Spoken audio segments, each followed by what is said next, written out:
Hola, ¿cómo están? Es un gusto estar aquí nuevamente en nuestra Facultad de Ciencias Económicas de la Universidad de Buenos Aires. Mi nombre es Sebastián Domínguez, soy profesor de Teoría y Técnica Impositiva 2 de la carrera de Contador Público. Quiero agradecer al Departamento de Tributación por esta invitación a exponer, a la Secretaría de Graduados en Ciencias Económicas y a la Escuela de Negocios y Administración Pública de nuestra facultad. En esta conferencia vamos a hablar de los temas conflictivos de la moratoria 2020 junto a Verónica Agüero, que también es docente del Departamento de Tributación. Voy a pasar entonces a compartirles la presentación. Y aquí vamos a empezar, digamos, lo primero que vamos a tratar es hacer un resumen o una introducción de quiénes son los sujetos que pueden adherirse a la moratoria. ¿Por qué? Porque yo me voy a referir específicamente a los aspectos conflictivos vinculados a la repatriación de activos financieros situados en el exterior y a las causales de caducidad introducidas por la Ley 27.562 a la Ley 27.541.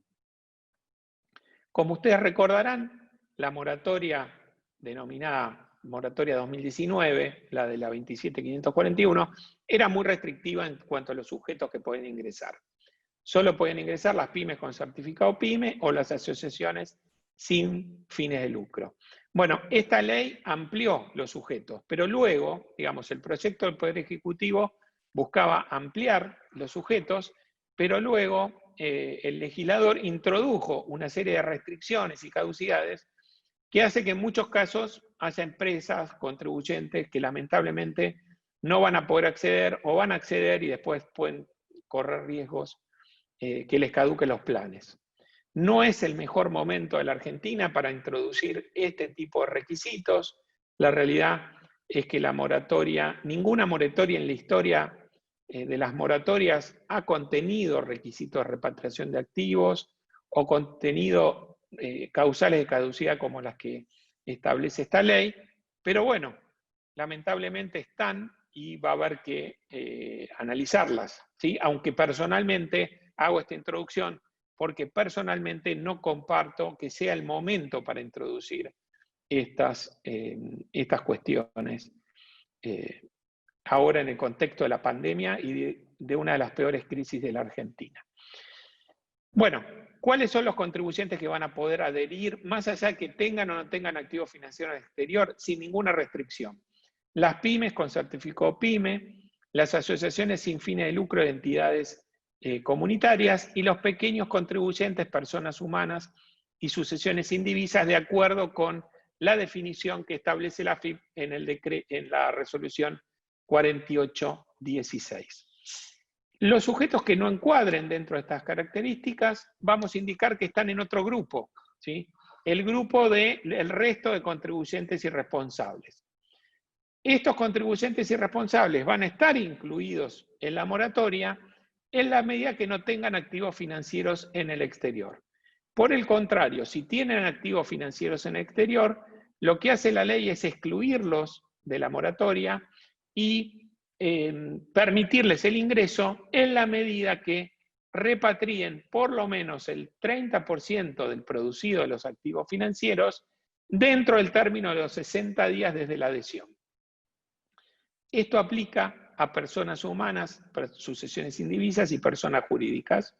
Y en el caso de personas jurídicas aplica a sus socios y accionistas directos o indirectos en la medida que tengan una participación en el capital social de por lo menos el 30%. Para simplificar la exposición, vamos a referirnos a las MIPYMES como pymes, a los socios, accionistas u otros que tengan participación genéricamente como socios, y al capital social y o similares como capital social. Entonces, ¿qué van a hacer estos sujetos? Entonces, si son resto de sujetos y al 26 de agosto poseían activos financieros en el exterior, tienen que cumplir con esta condición, tanto el sujeto como sus socios o accionistas con esta participación, de repatriar activos financieros. Si no, no están comprendidos dentro de la moratoria. Entonces, la primera cuestión que, digamos, que se genera un conflicto en la interpretación es, en el caso de estos restos de contribuyentes irresponsables, si no tienen activos financieros en el exterior, ¿los accionistas o socios están obligados a repatriar? ¿Sí? O sea, un sujeto que no está excluido porque no tiene activos financieros en el exterior, ¿tiene que repatriar o solo es para los que están excluidos? Si nosotros analizamos el artículo 8º primer párrafo, se refiere a los sujetos que pueden acogerse por obligaciones vencidas el 31 de julio, por deudas tributarias de los recursos de la Seguridad Social y condonación de intereses, multas y demás sanciones que se establecen en el capítulo completo de esta moratoria, y quedan excluidos por el segundo párrafo los sujetos, y ahí vamos al tercer párrafo, que no sean PYME, con certificado PYME, personas humanas, pequeños contribuyentes de acuerdo a la FIP, etcétera, que posean activos financieros y todos en el exterior, excepto que se verifique la repatriación de al menos el 30% del producido de su realización en forma directa o indirecta dentro de los 60 días de la adhesión.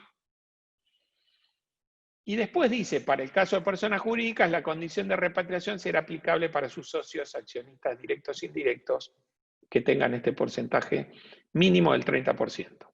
Entonces, si la persona jurídica o el resto, una persona humana sin certificado PYME, que no es pequeño contribuyente, no tiene activos financieros en el exterior, parecería que no está excluido de la moratoria, puede ingresar. Y que solo los excluidos de la moratoria son los que tienen que ver si sus socios o accionistas, con por lo menos el 30% del capital social, tienen activos financieros en el exterior y tienen que repatriar.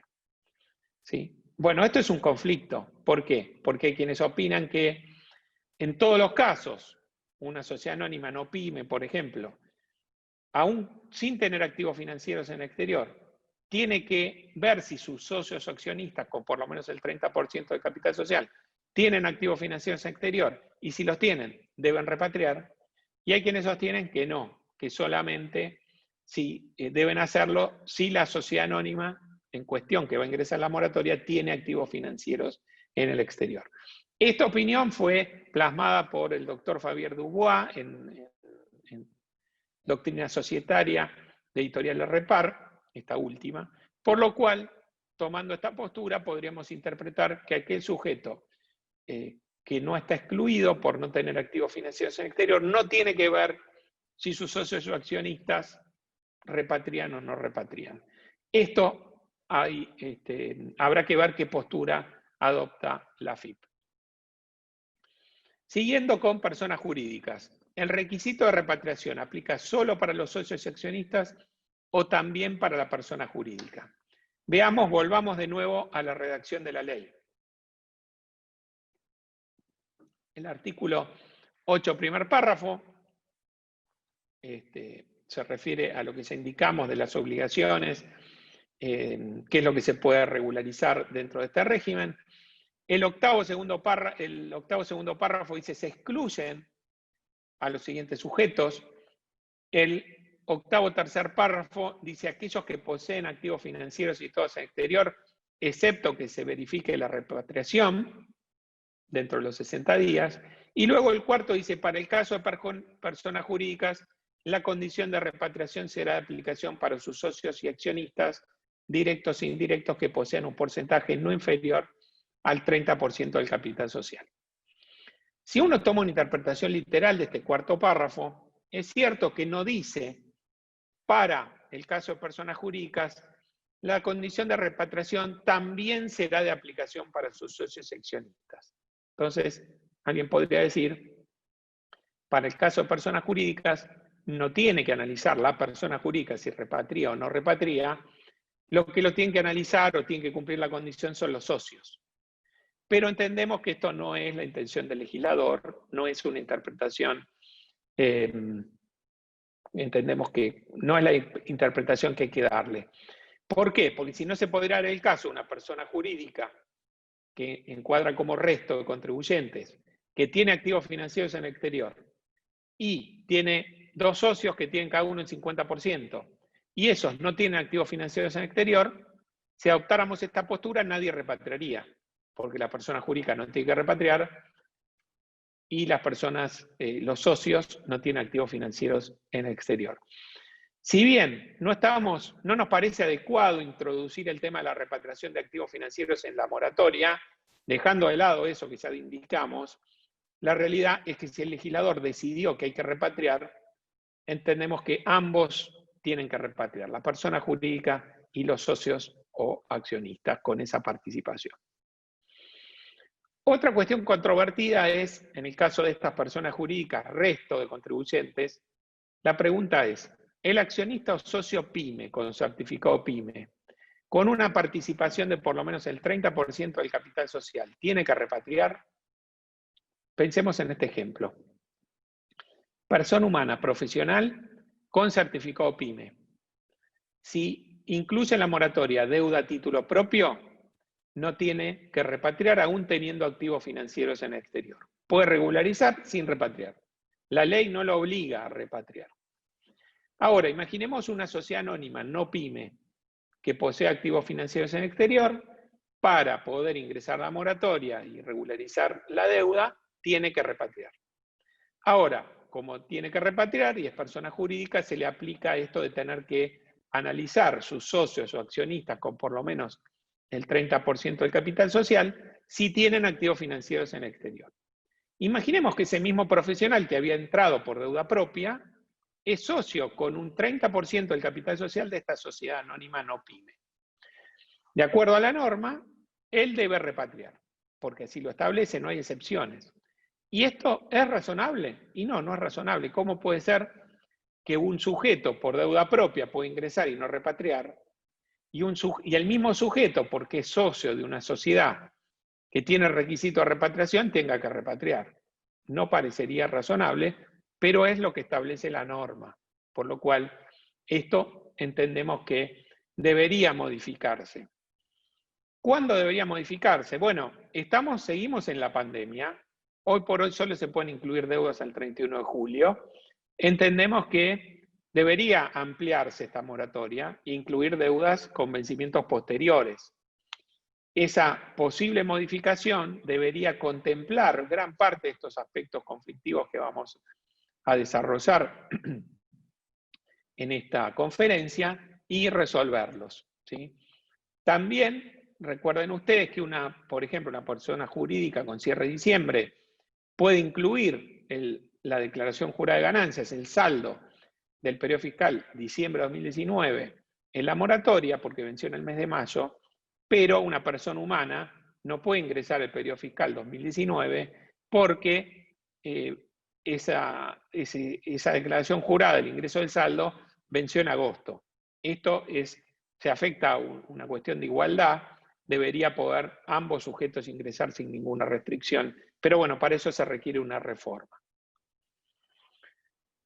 Otra cuestión, resto de contribuyentes irresponsables que no repatria estando obligado, no se adhiere al régimen, goza de los beneficios de la moratoria. ¿A qué nos estamos refiriendo aquí? Una sociedad anónima no PYME tiene activos financieros en el exterior, tiene que repatriar para adherir a la moratoria, para incluir unas deudas que tiene al 31 de julio y decide no repatriar, con lo cual no ingresa. Pero hay otros beneficios respecto, por ejemplo, a esa sociedad canceló el capital, no sé, de impuesto a las ganancias del periodo fiscal 2018 antes del 26 de agosto, se podría tener el beneficio de la condonación de los intereses. Tiene una causa penal por evasión y resulta que ya regularizó sus obligaciones, ya pagó. La causa penal continúa porque no pudo aplicar la bala de plata o por alguna cuestión particular que corresponda. Lo que establece, digamos, uno de los beneficios que establece la ley es que se extingue la acción penal para quienes cancelaron sus obligaciones con anterioridad. ¿Se aplica para este sujeto? ¿O por el hecho de que tiene que repatriar, entonces si no repatria tampoco se le aplican esos beneficios? Y acá tenemos que analizar el artículo 8º, otra vez, primer párrafo, el segundo párrafo y el tercer párrafo. Fijémonos que en el artículo 8º, primer párrafo, se refiere a los beneficios de condonación de intereses, multas y demás sanciones que se establecen en este capítulo. Y el segundo párrafo dice que se excluyen de lo dispuestos en el párrafo anterior a los siguientes sujetos. Y en el tercer párrafo encontramos a este resto de sujetos, ¿sí?, que tienen activos financieros en el exterior y entonces tienen que repatriar. Esto quiere decir que podemos interpretar, y es la postura que nosotros adoptamos, es que el sujeto que está obligado a repatriar, si no repatria, no puede adherirse por deudas que no tenga exteriorizadas, por ejemplo, o que tenga exteriorizadas e impagas al 31 de julio, pero tampoco se beneficia por los otros, por la extinción de la acción penal, por una obligación que canceló con anterioridad a la vigencia de la ley, como tampoco por la condonación de intereses por capital cancelado. Este último caso va a ser difícil para el fisco resolver esa cuestión en el sistema de cuentas tributarias, porque no tiene el dato si repatrió o no repatrió para dar de baja esa deuda. Pero bueno, habrá que ver cómo se resuelve. En nuestra opinión, para tener esos beneficios, tiene que repatriar. Esto es una opinión que está, digamos, es un aspecto que está controvertido, sabemos que la AFIP lo está analizando y probablemente hay distintas opiniones dentro del propio organismo, según fuentes extraoficiales, con lo cual habrá que ver cuál es la postura que adopte. Ahora, si adoptamos esta postura de sostener que debe repatriar, ¿desde cuándo se cuenta el plazo de 60 días? El artículo 8º, tercer párrafo, habla de 60 días desde la adhesión al régimen. Y el artículo 8 de la resolución 4816 se refiere al plazo de 60 días cuando un contribuyente haga más de una presentación, más de una adhesión, y dice que se computará desde la primera adhesión. Pero si el contribuyente no se adhiere, no está prevista la posibilidad de adherirse para los beneficios si es que uno no va a regularizar una deuda.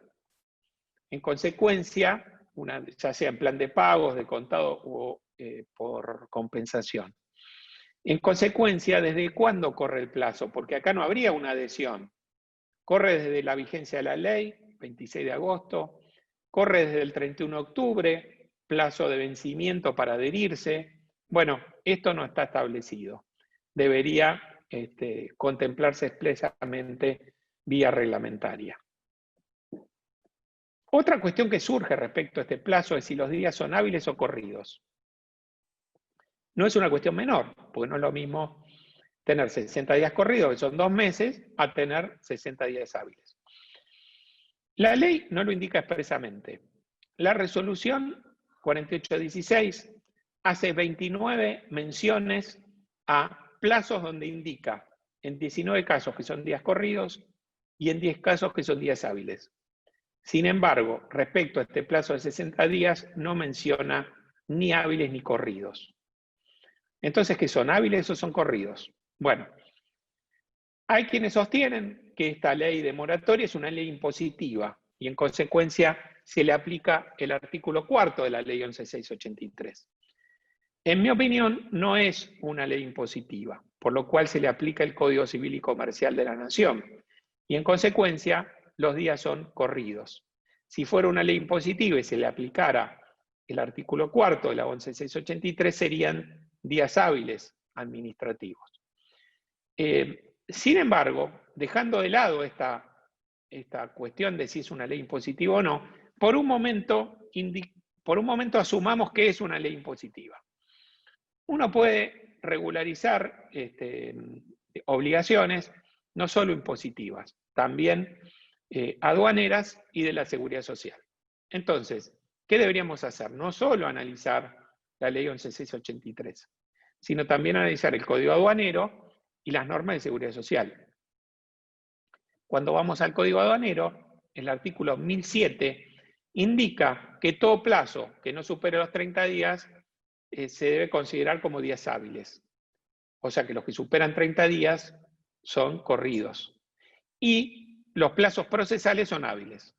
Entendemos que este no es un plazo procesal, por lo cual, de acuerdo al Código Aduanero, estos 60 días de aplicarse el Código Aduanero, así como uno dice es una ley impositiva, se aplica la 11683, Si se aplica el código aduanero serían 60 días corridos. Si vamos a las normas de seguridad social, tampoco vamos a encontrar una norma genérica respecto a los plazos, como tiene el artículo 4 de la 11683. Con lo cual, solo serían días hábiles aquellos especialmente contemplados o los procesales. Como no son procesales, aplicando las normas de seguridad social, estos días serían también corridos. Entonces, uno puede, asumiendo que fuera una ley impositiva, puede aplicar días corridos para deudas tributarias, para los efectos de la repatriación, deudas impositivas, y días hábiles para deudas aduaneras o de recursos de la seguridad social. Entiendo yo que no. El plazo es uno solo. No puede un contribuyente beneficiarse por tener más o menos días, de acuerdo con donde se compute por la obligación que incorpore a la norma. Con lo cual, en mi opinión, son 60 días corridos de acuerdo al Código Civil y Comercial. Otra cuestión conflictiva, en este caso respecto a activos financieros situados en exterior, es si el dinero en efectivo en caja de seguridad es un activo financiero. Uno puede decir, bueno, ¿quién tiene dinero efectivo en exterior? No es común, pero hay casos donde sí se da. Gente que lo tiene en caja de seguridad. ¿Qué sucede? Si analizamos la definición de activo financiero en exterior, no encuadra este dinero como activo financiero. Lo razonable sería que sea considerado activo financiero, pero no está. ¿Por qué? Porque dice tenencia de moneda extranjera depositada en entidades bancarias o financieras o similares del exterior. Y este dinero no está depositado. Lo que está es dentro de una caja de seguridad, ¿sí? Con lo cual, no sería un activo financiero y no debería computarse a los fines de la repatriación. Otras cuestiones conflictivas se dan respecto a los trusts irrevocables y respecto a los CDR. El trust irrevocable, imaginemos una persona que tiene un determinado patrimonio, transmite sus bienes a un trust irrevocable, ya no dispone de los mismos, y nombra determinados beneficiarios. Esos beneficiarios pueden saber o no que van a ser beneficiarios para que el día que fallezca la persona que transmitió los bienes, esos bienes vayan a estos beneficiarios. Ya sea que lo conocen o no lo conocen, esa calidad, esos derechos inherentes que tienen de ese trust, no disponen de los bienes que están en el mismo. Con lo cual, entendemos que no puede exigírsele a los beneficiarios, ya sea que lo conozcan, que son beneficiarios o no, la repatriación de activos financieros. Pero todo parece ser que la legislación apunta a exigírselos. O sea que va a ser una materia de controversias. En el caso de CDR, ustedes, como ustedes seguramente conocerán, son certificados de acciones de sociedades del exterior que cotizan en la bolsa local, ¿sí? En el mercado regulado localmente. Entonces uno puede comprar acciones de Google, Apple, Tesla y diferentes empresas del exterior que cotizan aquí. Uno lo compra con pesos y cuando las vende, hoy por hoy solo se pueden vender en pesos en la bolsa. Entonces, este es un activo situado en el exterior, porque el certificado es de acciones de sociedades del exterior y de acuerdo a las normas aplicables de impuesto a los bienes personales, impuesto a las ganancias, se consideran situados en el exterior, pero la realidad es que uno no puede repatriar nada aquí, porque las tiene depositados en la Argentina y los va a vender en la Argentina. Distinto sería el caso si los hubiera transferido al exterior y al 26 de agosto estuvieran en el exterior, pero ya dejarían de ser CDR. Con lo cual, en este caso, son bienes situados en el exterior, activos financieros, pero no deberían estar sujetos a la repatriación. Otro aspecto conflictivo es si deben repatriar los socios o accionistas no residentes con por lo menos el 30% del capital social. Bueno, ¿qué puede pasar? Que una sociedad anónima con sujetos socios, que tiene uno el 50% de participación y es un no residente, ¿se le puede exigir a ese no residente que repatrie? ¿Qué significa repatriar?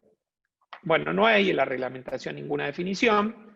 Si vamos al diccionario de la Real Academia Española, es devolver algo o alguien a su patria. Entonces uno podría sostener, bueno, ese no residente no se llevó nada de la Argentina, en consecuencia no tiene por qué repatriar activos financieros. Pero bueno, quizás se llevó dividendos, y quizás con esos dividendos algún día compró un activo financiero. Entonces, ¿cómo sabemos si esto sucedió o no sucedió? Pero dejemos de lado por un momento, supongamos que nunca se llevó ningún activo a Argentina que le haya permitido comprar activos financieros en el exterior. Vayamos a una persona humana que no encuadra como pyme ni como pequeño contribuyente, que viajó al exterior, prestó un servicio en el exterior, un servicio de fuente extranjera, cobró por ese servicio y dejó ese dinero depositado en una cuenta en el exterior. Uno ahí podría decir, bajo esta definición, que ese residente no tiene que repatriar, porque nunca se llevó el dinero de la Argentina al exterior. Esos activos los compró con dinero que obtuvo en el exterior. Y difícilmente entendemos que vaya a prosperar esta postura, por lo cual no entendemos que no sería aplicable esta definición de repatriar a estas condiciones. Lamentablemente, no estamos de acuerdo en que el socio accionista no residente tenga que repatriar. Entendemos que no debería, pero de acuerdo a la legislación, a cómo está la normativa, nos parece que estaría obligado, y esto es un tema muy importante que sea aclarado, porque genera una inseguridad jurídica importante para quienes tienen que adherirse. Y además, para bienes personales, que ya ustedes recordarán que uno podía repatriar un porcentaje de activos financieros, el producido de activos financieros, para no aplicar la alícuota incrementada por los bienes en el exterior. Esta definición de repatriación no aplicó. No aplicó, y cuando uno tenía que informar la repatriación, tenía que cargar la información en el aplicativo de la AFIP, y no estaba previsto esto de diferenciar activos de acuerdo a su origen situados en el exterior. Por lo cual vemos poco probable que el fisco lo acepte. Otra cuestión conflictiva es cuál es el alcance de los socios de la definición de indirectos, socios o accionistas indirectos. ¿Se debe llegar a la persona humana o beneficiaria final? Todos conocemos cuando hay varias capas de participaciones, puede haber 3, 4, 5 o más. La persona humana quizás está después de la quinta, sexta capa de participación. ¿Hay que llegar a esa persona humana? Bueno, no parecería razonable, pero la norma no define ni la ley ni la reglamentación qué son los indirectos. Imaginemos una UTE que encuadra como persona jurídica para la ley. Tiene dos partícipes, persona jurídica A y B. ¿Sí? Esa UTE tiene que repatriar. Tiene activos financieros en el exterior, tiene que repatriar. Tiene que ir y ver estos partícipes que tienen cada uno el 50%, por ejemplo. Le tiene que preguntar, ¿ustedes tienen activos financieros en el exterior? Sí, contestan. Bueno, tienen que repatriar por lo menos el 30%. Ok, vamos a repatriar, dicen. Pero además le tiene que decir, pregúntenle a sus socios o accionistas si también tienen activos financieros en el exterior, porque si los tienen, tienen que repatriar. Entonces ahí la persona jurídica A le consulta a la persona humana C, que es socia, y a la persona jurídica D.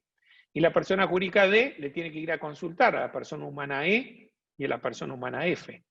Lo mismo del otro lado respecto a la persona jurídica B. ¿Hasta qué punto hay que llegar en esa participación indirecta? ¿Sí? Además de conseguir que los partícipes le informen y repatrien, que es otro de los problemas. Pero bueno, debería haber una definición de socios indirectos. Otro problema que se presenta es respecto al régimen de información creado por la resolución 4008/16. Hay un régimen de información de socios, accionistas, con por lo menos el 30% del capital social, y una declaración jurada de activos financieros en el exterior. Este régimen de información y declaración, ¿es uno solo o son dos? ¿Se puede informar una cosa y no otra? Bueno, ya habilitó el fisco el servicio del régimen de información y observamos que es uno solo. Esto va a generar conflictos, como vamos a ver más adelante. ¿El régimen de información de socios es para todos o para solo el resto de contribuyentes y responsables? ¿Por qué? Porque alguien que no tiene que repatriar, ¿qué sentido tiene que informe sus socios con por lo menos el 30% del capital social?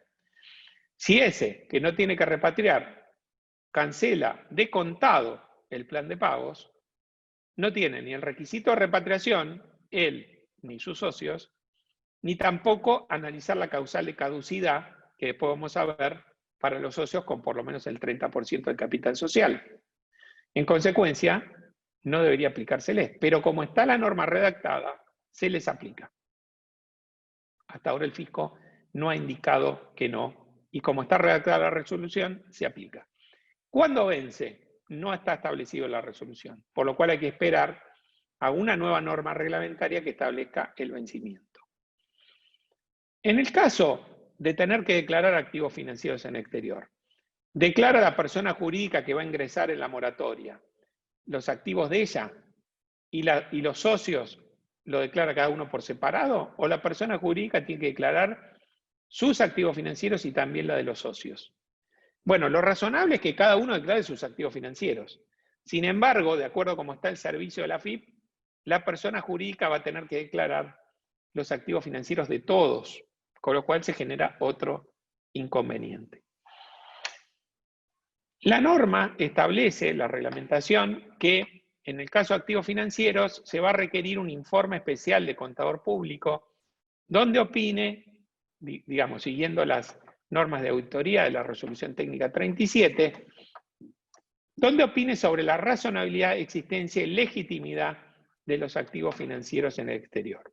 Es decir, ahí el contador público va a tener que realizar procedimientos de auditoría, cuando venga el cliente con el extracto de los activos financieros, y bueno, lo lógico sería que tenga que circularizar al Banco de Inversión del Exterior, por ejemplo, para que confirme que ese extracto es el que representa los activos financieros que tenía al 26 de agosto, para que informe si tiene otros activos financieros que no ha puesto en conocimiento el contador. Bueno, va a haber que hacer una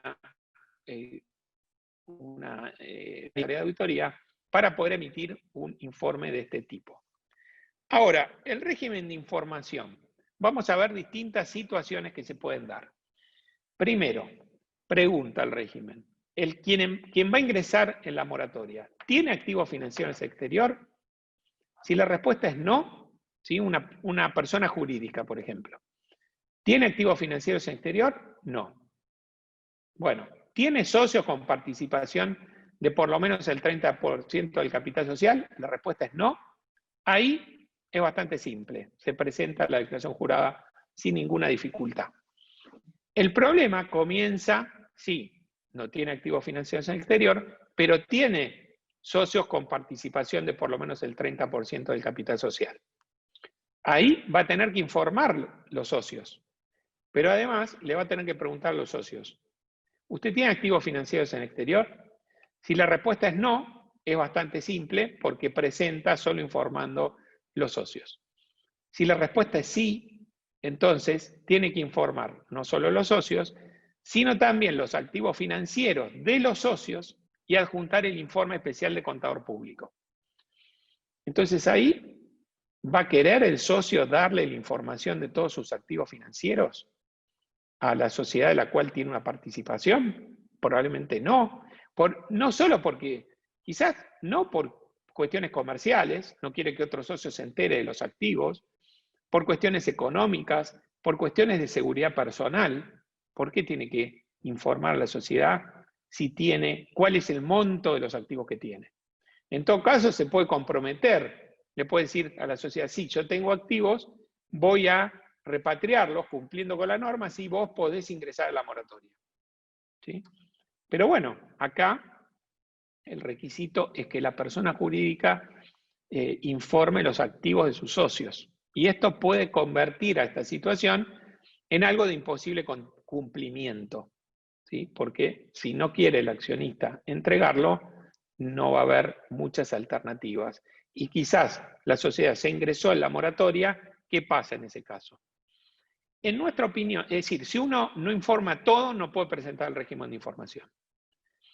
En nuestra opinión, el régimen de información no es un requisito para la adhesión y tampoco es una causal de caducidad. Es un requisito para poder controlar las causales de caducidad. Pero si no se cumple, no debería considerarse caduco el plan ni tampoco rechazado el plan. Esta es nuestra postura, hay que ver qué es lo que opina el fisco, pero creemos que debería ser de esa manera. En todo caso, le corresponderá una multa al contribuyente por no cumplir con un régimen de información de terceros, artículo agregado a continuación del 38 de la ley 11.683, y eventualmente también una multa por infracción a los deberes formales del artículo 39, aun cuando ese artículo no dice que se aplica simultáneamente con la sanción del artículo agregado a continuación del 38, como si hace respecto al 38. Pero entendemos que si se aplica respecto al 38, también se aplicaría respecto al agregado a continuación del 38. Una persona humana, por ejemplo, que es pyme, cancela el plan, ingresa, cancela el plan de contado, no tiene el requisito de repatriación de activos financieros en el exterior, supongamos que tiene activos financieros en el exterior, de acuerdo al régimen de información, tiene que declarar, ¿tengo activos financieros en el exterior? Sí. Bueno, entonces tiene que detallarlos y adjuntar el informe especial de contador. Se le está pidiendo a un sujeto que cumpla con algo que no es necesario. Bueno, para nosotros tiene que modificarse el aplicativo del régimen de información. Volviendo a las situaciones que se pueden dar. ¿Tiene activos financieros en el exterior? Sí. Quien va a ingresar en el plan. ¿Tiene socios con participación por lo menos del 30% del capital? No. Bueno, ahí va a ser un poco más simplificada. Debe informar sus activos financieros y adjuntar el informe de contador. Ahora, si tiene activos financieros en el exterior, tiene socios con esta participación y los socios tienen activos financieros en el exterior, es la situación más compleja porque tiene que informar los socios, informar los activos financieros en el exterior de quien va a ingresar a la moratoria y de sus socios y adjuntar el informe especial de contador de quien ingresa a la moratoria y de sus socios. Bueno, esto, como dije, hay situaciones donde se está pidiendo esta información que no se va a utilizar porque no se encuadra dentro de las condiciones para utilizarla, por lo cual creemos que tiene que ser reformado el aplicativo del régimen de información. Saliendo de la parte de repatriación, vamos a otros aspectos conflictivos. Primero, uno es, la ley establece la suspensión de las acciones penales tributarias y penales aduaneras en curso e interrupción de la prescripción penal. La ley se había abierto un debate respecto, por ejemplo, si los coautores o partícipes se podían beneficiar con la regularización del autor. Como surgió ese debate en la reforma de la ley 27.562, expresamente se incorporó a los autores y los partícipes. Entonces acá nos podemos preguntar, ¿esto es un beneficio? Y bueno, en la mayoría de los casos es un beneficio. Porque ahora no hay duda que se pueden beneficiar. Pero en otros casos puede ser un perjuicio. Imaginémonos una sociedad que rectifica una declaración jurada, donde pone en conocimiento del fisco que evadió un impuesto, ingresa en la moratoria a pagar en cuotas y luego no cumple con el pago de las cuotas.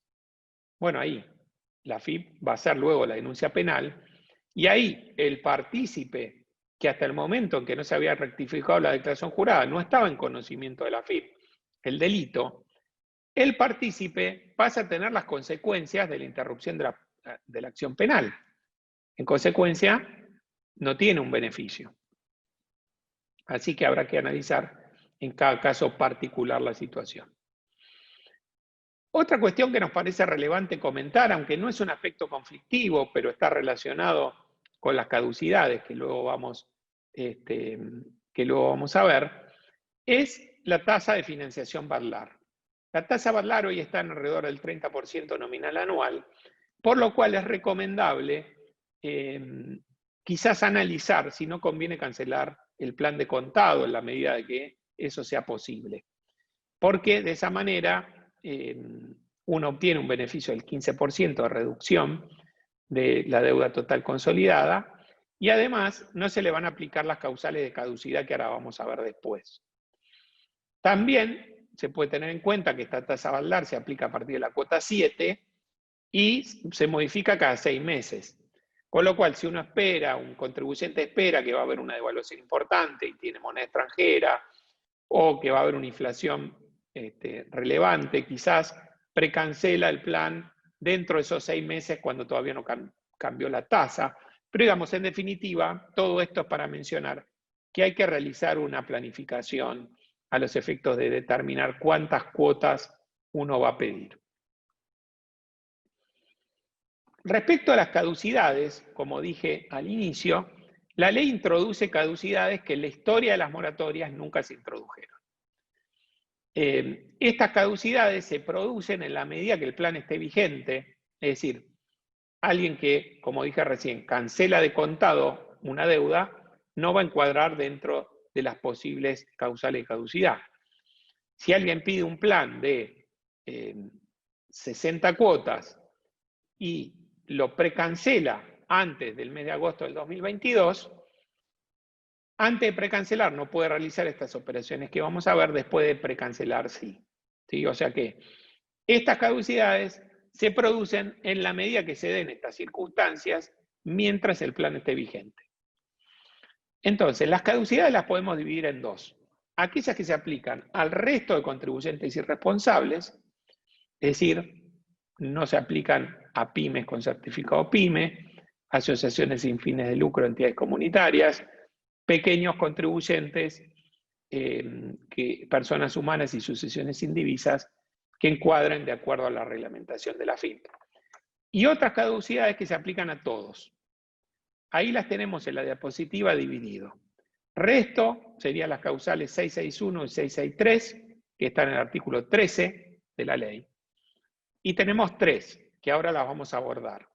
Y por otro lado, las que están en el 67, que se aplica a todos.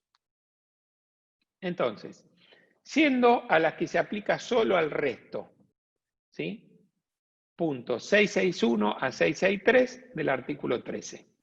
Nos dice, por la distribución de dividendos utilidades a los accionistas o socios en los términos del artículo 49 y 50 de la Ley de Impuesto a las Ganancias. Entonces, ¿qué hace la reglamentación? ¿Qué implica esto? Que no se pueden distribuir dividendos desde el 26 de agosto, ya no se pueden desde esa fecha, hasta fines de agosto del 2022, en la medida que el plan esté vigente. Si alguien distribuyó dividendos el 27 de agosto, entonces ya no puede pedir y está amparado dentro de este resto de contribuyentes, está encuadrado, ya no puede pedir cuotas. Sí puede cancelar el plan de contado o mediante compensación. La deuda, perdón, no plan. La deuda de contado o mediante compensación. Ahora, si estamos encuadrando un retiro como dividendo ficto, artículo 50 de la ley, de acuerdo a la ley, caduca el beneficio. Sin embargo, la reglamentación, resolución 4816, lo flexibiliza.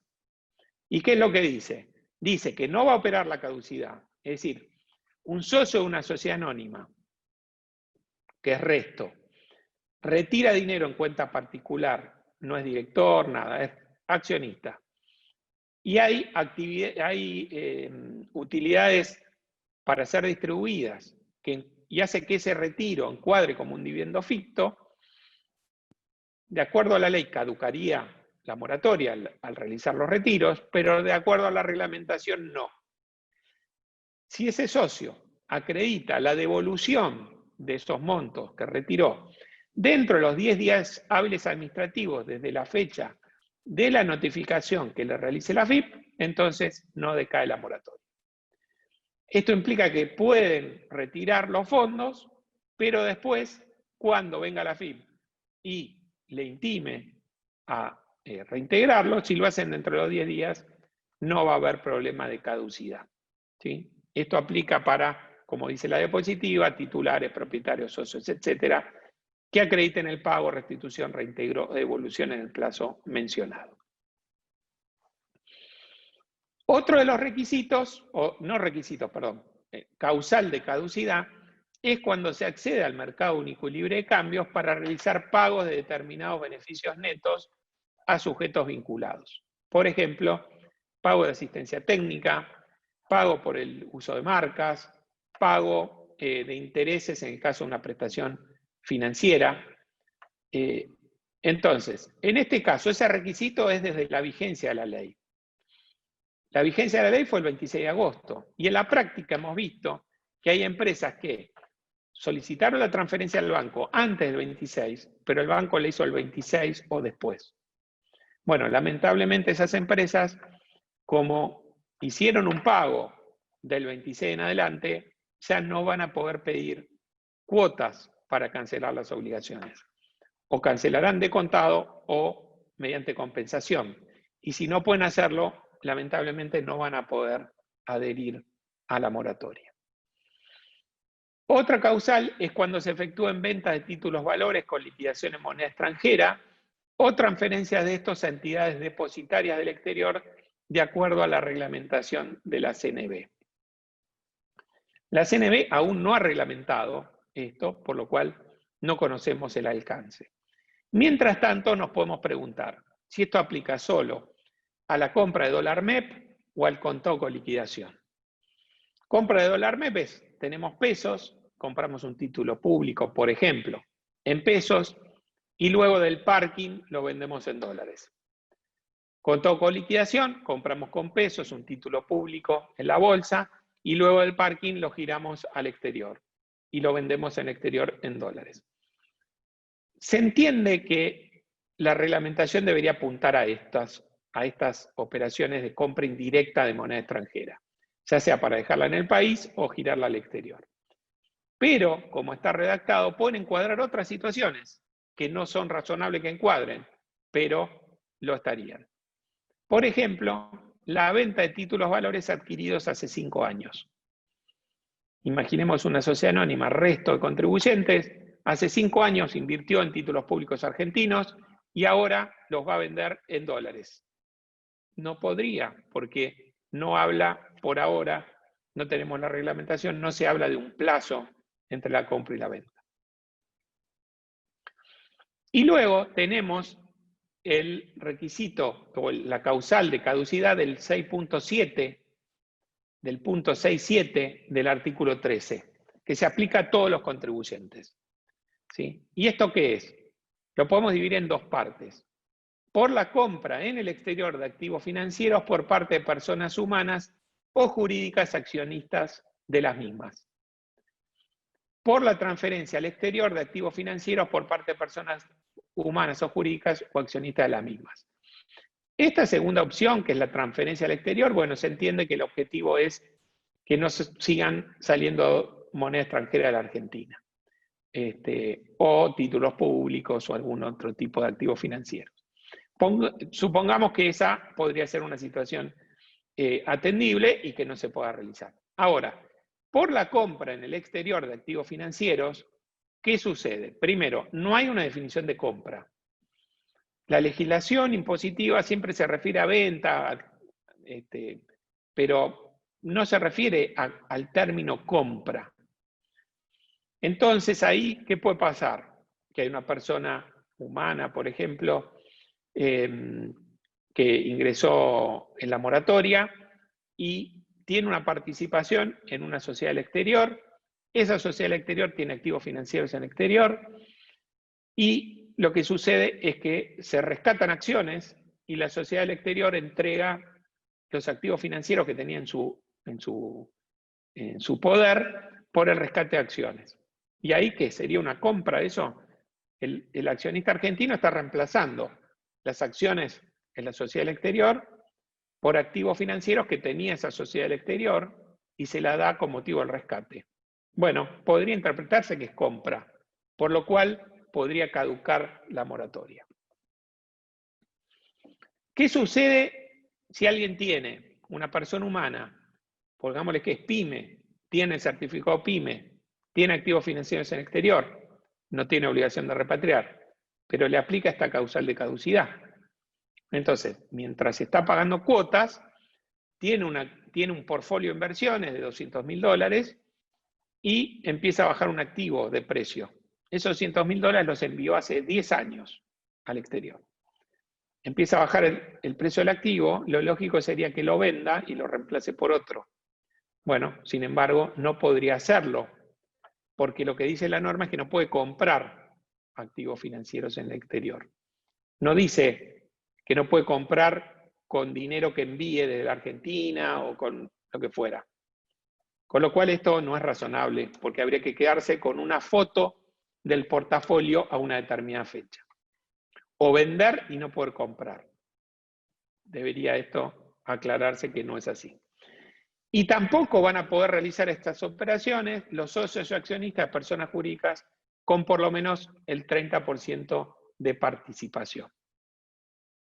Entonces acá una persona jurídica, Resto, ingresa a la moratoria, le tuvo que preguntar a su socio accionista si tenía activos financieros en el exterior, si tenía por lo menos el 30% de participación, hacer lo que repatrie, y también le tiene que decir, bueno, pero mira, hasta agosto de 2022, como vamos a pedir pagar en cuotas, no vas a poder comprar activos financieros en el exterior, no vas a poder transferir al exterior. ¿Y cómo controla durante esos meses, que son 2 años, no lo haga el accionista? Es imposible controlar. El accionista puede hacerlo, se olvidó, lo instrumentó, le ejecutaron una venta de un activo y le compraron otro. Bueno, todo eso le va a traer consecuencias a la persona jurídica en la cual ese sujeto tiene la participación. Y por último, respecto a esto, es el 30% de la participación a analizar. ¿Es una foto o es dinámica? ¿Es la foto al 26 de agosto o es la foto mientras dure todo este plazo hasta agosto 2022? En nuestra opinión es dinámico. Es cómo vaya evolucionando las participaciones. Si alguien tenía el 35, vendió su participación, una parte, y pasó a tener el 25, ya no encuadra dentro de esta obligación. Si alguien tenía el 25, pasó a tener el 35, bueno, en consecuencia, a partir de ese momento y hasta agosto de 2022, o hasta que se precancele el plan, lo que suceda antes, no va a poder realizar este tipo de operaciones. Estos son los aspectos que entendí más conflictivos de la repatriación de activos financieros en el exterior y de las nuevas causales de caducidad incorporadas por la Ley 27.562. Los invito a que me sigan en las redes sociales, que aquí las tienen en la diapositiva, por información de la moratoria u otras que les pueda resultar de interés. Agradezco nuevamente al Departamento de Tributación de nuestra Facultad de Ciencias Económicas de la Universidad de Buenos Aires, a la Secretaría de Graduados en Ciencias Económicas y a la Escuela de Negocios y Administración Pública de nuestra facultad. Y ahora le cedo la palabra a Verónica Agüero, que va a continuar con los restantes aspectos conflictivos que hemos seleccionado para esta conferencia. Les mando un saludo y los espero en la próxima conferencia.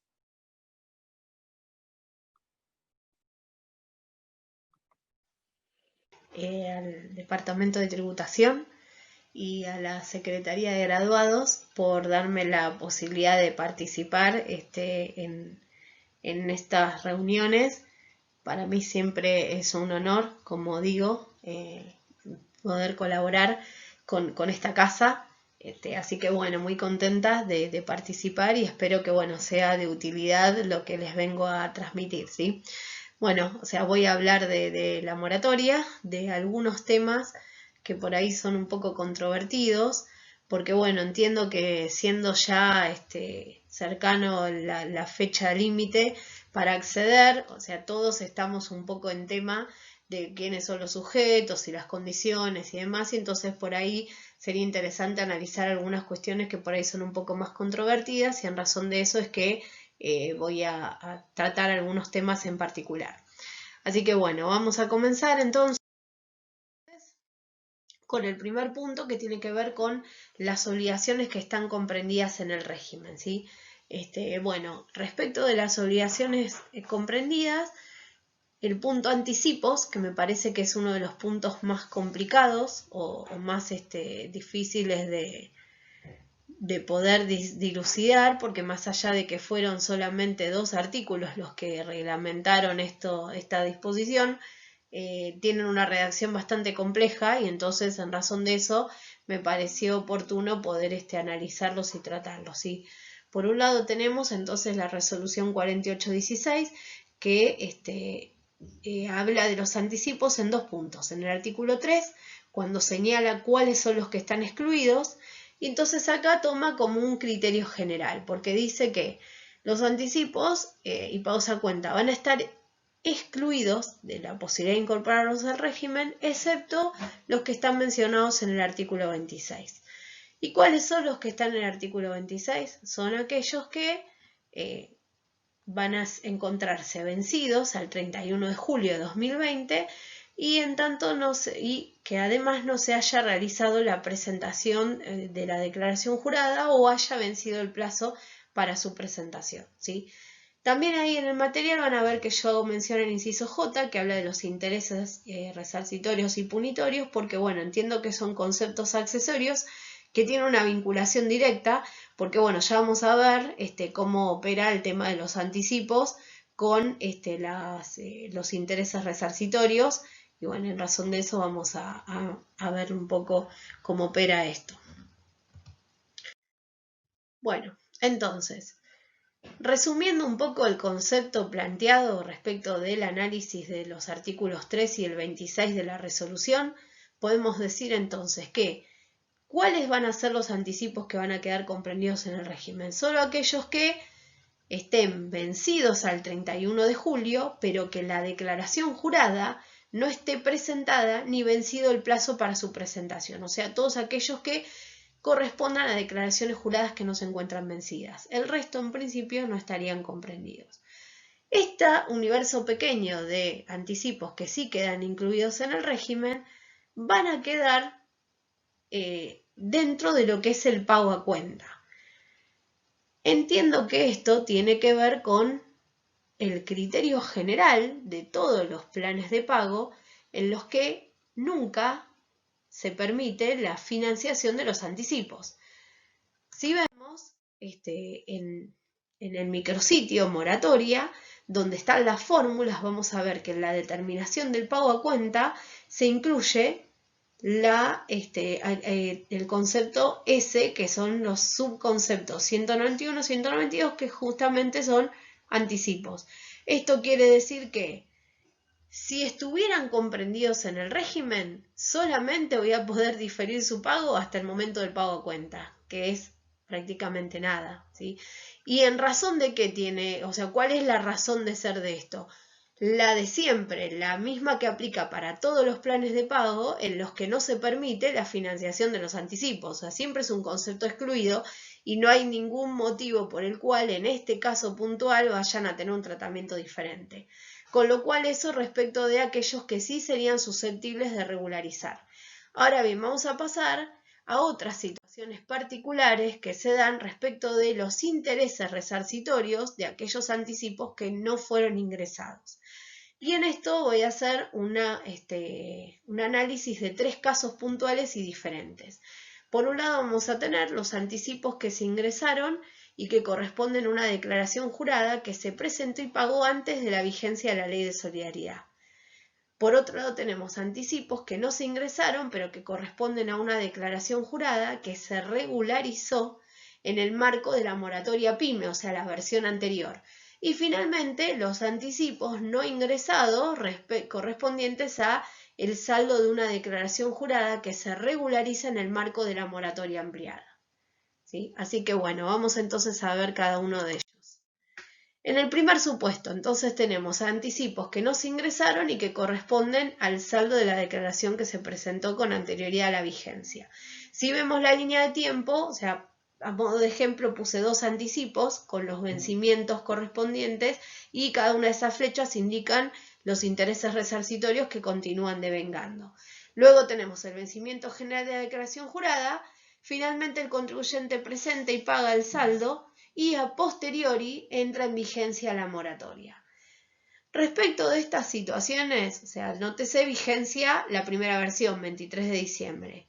En el espacio de diálogo institucional AFIP Entidades Profesionales, celebrado el 5 de marzo de este año, se aclaró que los intereses resarcitorios y punitorios correspondientes a declaraciones juradas que se hayan presentado y el saldo cancelado con anterioridad a la vigencia de la Ley de Solidaridad van a quedar condonados. Entonces, en este caso, los intereses resarcitorios correspondientes a los anticipos van a quedar condonados, ¿sí? Porque hay una condonación respecto de, o sea, se asume que la declaración jurada se canceló y al haberse cancelado la obligación original, todos los intereses vinculados con ella quedan subsumidos, ¿sí? Entonces, eso respecto del primer punto. Vamos al segundo punto. En este caso tenemos anticipos que no se ingresaron y que corresponden al saldo de una declaración jurada que fue presentada y regularizada en el marco de la moratoria PYME. Entonces, si vemos el gráfico, acá tenemos un punto diferente, porque en el anterior presentaba y pagaba antes de la vigencia de la moratoria y ahora lo hace en el marco de la vigencia de la moratoria. Entonces, de acuerdo a lo que dice la limitación, bueno, para este caso en principio era el artículo 20 de la resolución anterior y ahora es el artículo 26 de la 4816, pero el criterio sigue siendo el mismo.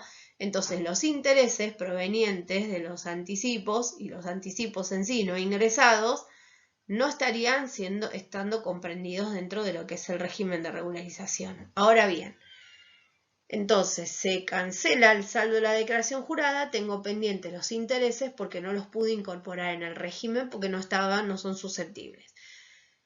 Ahora tenemos una nueva vigencia, ¿sí? Una modificación a la moratoria que entró en vigencia el 26 de agosto y que corrió las fechas hasta el 31 de julio.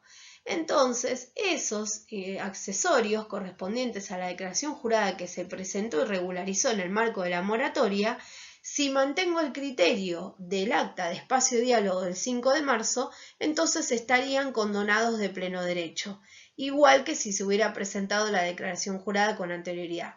¿En razón de qué o por qué me baso para plantear este criterio?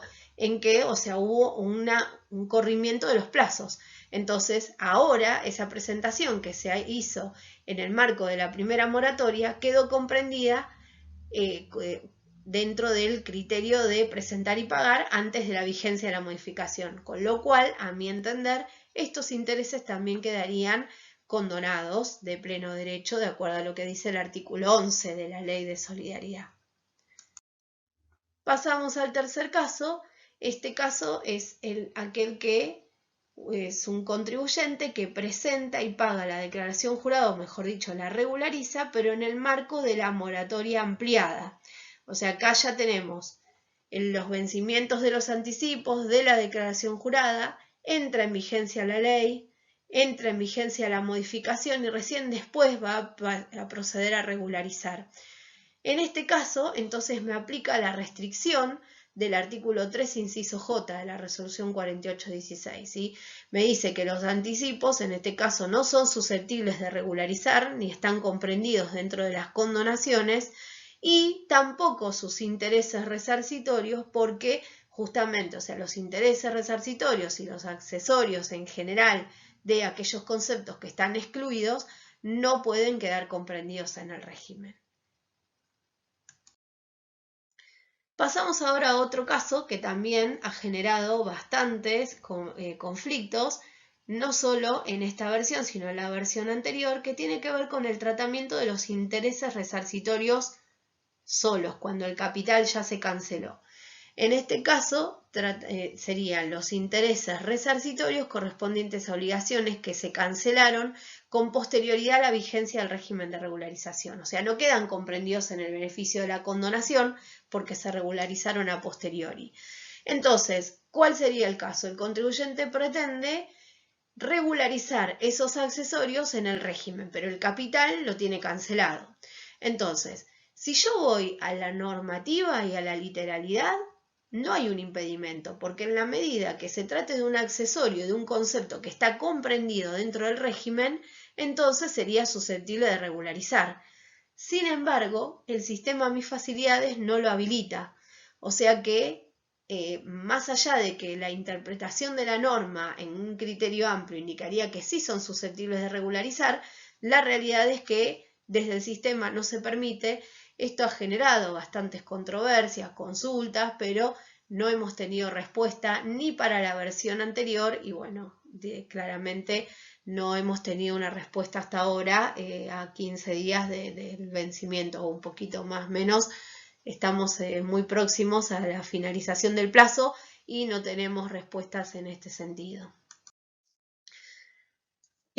Seguimos con otras cuestiones, ahora ya me voy de un poco del tema de anticipos y de intereses y paso al caso de una persona humana que se caracteriza, o sea, o está categorizada, mejor dicho, como pequeño contribuyente que tiene deuda de autónomos y quiere adherir. Entonces se consulta si están comprendidas las obligaciones correspondientes a periodos anteriores al 94. El sistema no prevé incorporación de obligaciones anteriores a julio del 94.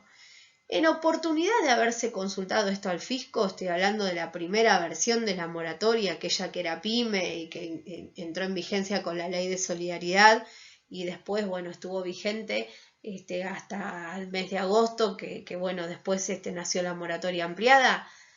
En ese marco, lo que respondió el fisco es que las obligaciones previsionales anteriores a esa fecha no eran susceptibles de regularizar porque esto no se trataba de una moratoria previsional, sino que la razón de ser de esto era tratar de permitir a los contribuyentes que se pongan al día respecto de sus obligaciones.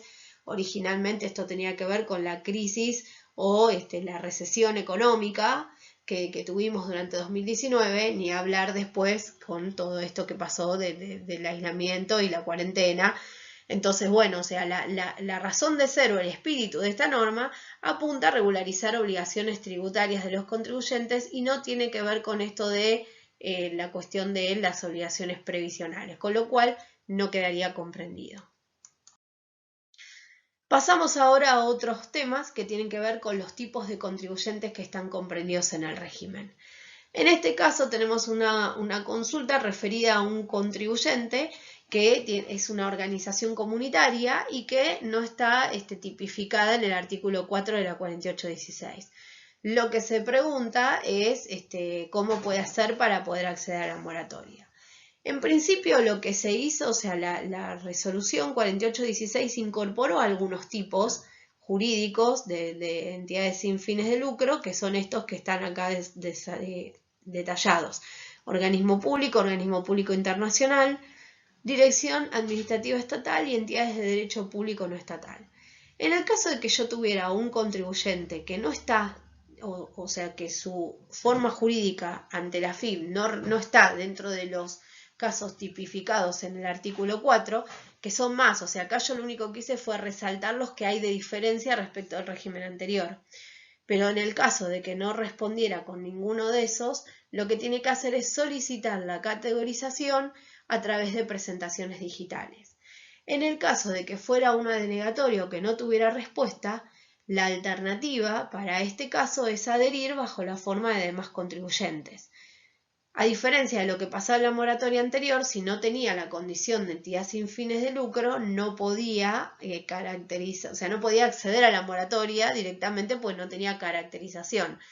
En esta nueva versión, lo que sí puede hacer es adherir bajo la forma de demás contribuyentes.